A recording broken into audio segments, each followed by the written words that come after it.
पहला कंफर्मेशन यहाँ से आया, दूसरा हमको रिलायंस से मिल गया, तीसरा ये, और उससे पहले देखिएगा तो सारे के सारे स्ट्रक्चर बेयरिश थे ही। इस तरीके से मार्केट में आपको हिम्मत मिलता है, एनालिसिस कर पाते हैं। मार्केट खुलने के बाद सबसे बड़ी समस्या होती है कि मार्केट किधर जाएगा, ऊपर जाएगा कि नीचे जाएगा। जैसे ही हम पोजीशन बनाते हैं वो उल्टा पड़ जाता है और जैसे ही निकल जाते हैं वो वापस आपकी दिशा में भाग जाता है। मैं आपको लाइव मार्केट में इसी रील में सब कुछ बता दूंगा, ध्यान से देखिएगा, आपको खुद एनालिसिस करने आ जाएगा। पहले मैं आपको स्क्रीन पर लेके चलता हूँ।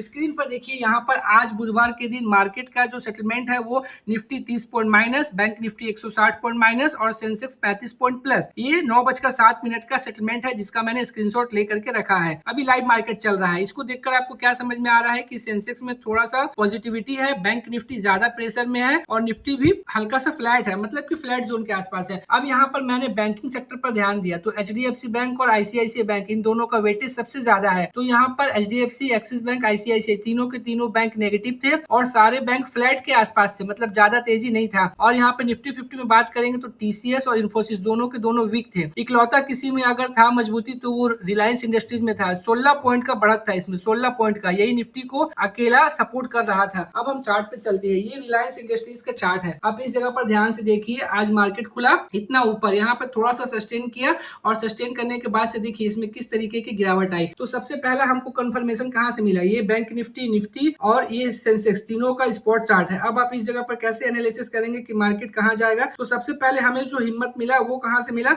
वो मिला हमें बैंक निफ्टी से, क्योंकि हमको पहले ही पता था कि बैंक निफ्टी में वीकनेस है और ये जहां खुला अपने इसी जोन से कंटिन्यू फॉल किया और इसमें every pull back is opportunity. Market में ये मत समझिए गिर गया तो वापस रिवर्सल ले लेगा, पूरा का पूरा स्ट्रक्चर वॉर का अभी बेयरिश है और आपको अपने ही फॉर्मूला पर इंप्लीमेंट करना है कि आप क्या सोचते हैं, आपका क्या फॉर्मूला है, बेयरिश का है कि बुलिश का है। हमारा बेयरिश का था, तो जब हम इस पे बेयरिश हुए उसके बाद से रिलायंस जब टूटना शुरू किया तो यहाँ पर बैंक निफ्टी भी टूट गया। क्या हुआ, बैंक निफ्टी भी टूटना शुरू कर दिया। ये 20-30-50 पॉइंट गया था पॉजिटिव, उसके बाद से ये अभी बॉटम पे आकर के ट्रेड कर रहा है। अभी ये 24,000 के लेवल तक मिनिमम हमारा टारगेट है और इसमें 56,000 के लेवल तक का टारगेट है बैंक निफ्टी में। तो इस तरीके से समझ में आया, जो निफ्टी को सपोर्ट कर रहा था वो भी टूटने लगा। तो जब बैंक निफ्टी टूटने लगा तो यहाँ पर निफ्टी को ये कम से कम ऊपर नहीं जाने देता और रिलायंस की वजह से इसमें भी गिरावट आने लगी। तो यहाँ पर बैंक निफ्टी टूट रहा, निफ्टी टूट रहा है, तो सेंसेक्स क्यों पीछे रहेगा, सेंसेक्स भी टूटेगा। पहला कंफर्मेशन यहाँ से आया, दूसरा हमको रिलायंस से मिल गया, तीसरा ये, और उससे पहले देखिएगा तो सारे के सारे स्ट्रक्चर बेयरिश थे ही। इस तरीके से मार्केट में आपको हिम्मत मिलता है, एनालिसिस कर पाते हैं। एक चीज और देखिए, अभी लाइव देखिएगा तो 11:14 हो रहे हैं। यहाँ पर आपको निफ्टी 200 पॉइंट माइनस है, मतलब कि सुबह में कितना था, सिर्फ 30 पॉइंट माइनस था, मतलब 170 पॉइंट का आपको गिरावट और देखने को मिल गया। बैंक निफ्टी 650 पॉइंट माइनस है, सुबह में कितना था, 150 पॉइंट माइनस था, मतलब आपको यहाँ पर